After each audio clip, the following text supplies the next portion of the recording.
उत्तराखंड के अल्मोड़ा में हुए हादसे ने पूरे देश को झकझोर कर रख दिया है। ओवरलोड बस के गहरी खाई में गिरने से 36 यात्रियों की मौत हो गई है, वहीं 19 मुसाफिर घायल हो गए हैं। प्रधानमंत्री नरेंद्र मोदी, केंद्रीय परिवहन मंत्री नितिन गडकरी समेत कई नेताओं ने शोक जाहिर किया है। पीड़ितों के लिए आर्थिक सहायता का ऐलान भी किया गया है और घटना की मजिस्ट्रेट जांच कराने के आदेश दे दिए गए हैं। मथुरा शाही ईदगाह मस्जिद मामले में सुप्रीम कोर्ट 5 नवंबर को अहम सुनवाई करेगा। शाही ईदगाह कमेटी यानी मुस्लिम पक्ष की तरफ से दाखिल कुल 3 याचिकाओं पर सुप्रीम कोर्ट में सुनवाई होगी। गौरतलब है कि शाही ईदगाह मस्जिद समिति और यूपी सुन्नी सेंट्रल वक्फ बोर्ड का कहना है कि शाही ईदगाह मस्जिद मंदिर को तोड़कर नहीं बनाई गई थी। महाकुंभ में मुसलमानों को खाने पीने की दुकानें न लगाने देने पर ऑल इंडिया मुस्लिम जमात व अखिल भारतीय अखाड़ा परिषद आमने सामने आ गए हैं।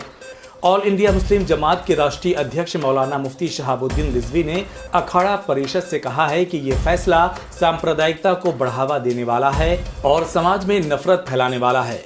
उल्लेखनीय है कि अखिल भारतीय अखाड़ा परिषद के अध्यक्ष ने पिछले दिनों कहा था कि महाकुंभ में गैर सनातनियों को खाने पीने की दुकानें नहीं लगाने देना चाहिए।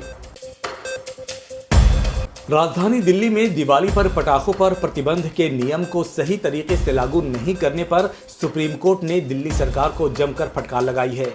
सुप्रीम कोर्ट ने कहा है कि हमें अखबारों में कई ऐसी खबरें मिली जिसमें कहा गया था कि पटाखों पर पूर्ण तरीके से प्रतिबंध नहीं लगाया गया था। सुप्रीम कोर्ट ने पटाखों पर प्रतिबंध के नियम को लागू नहीं करने को लेकर दिल्ली सरकार से तुरंत जवाब देने को कहा है। सुप्रीम कोर्ट द्वारा इस सप्ताह कम से कम 4 महत्वपूर्ण मामलों में फैसला सुनाए जाने की उम्मीद है। यूपी मदरसा एक्ट, वेल्थ रीडिस्ट्रीब्यूशन समेत अलीगढ़ मुस्लिम यूनिवर्सिटी के अल्पसंख्यक दर्जे पर भी फैसला होना है। कोर्ट ने एमयू मामले की 8 दिनों तक सुनवाई की थी और 1 फरवरी को सीजेआई डीवाई चंद्रचूड़ की अध्यक्षता वाली 7 जजों की बेंच ने फैसला सुरक्षित रख लिया था। मुख्य न्यायाधीश डीवाई चंद्रचूड़ 10 नवंबर को रिटायर हो रहे हैं। 8 नवंबर उनका आखिरी कार्य दिवस होगा, इससे पहले ये फैसला आ सकता है। जम्मू कश्मीर विधानसभा में सत्र के पहले दिन पीडीपी विधायक वहीद पर्रा के प्रस्ताव पर बवाल खड़ा हो गया है। पर्रा ने जम्मू कश्मीर को विशेष दर्जा देने के प्रावधान वाले अनुच्छेद 370 को हटाए जाने का विरोध किया। साथ ही जम्मू कश्मीर का विशेष दर्जा बहाल करने की भी मांग की।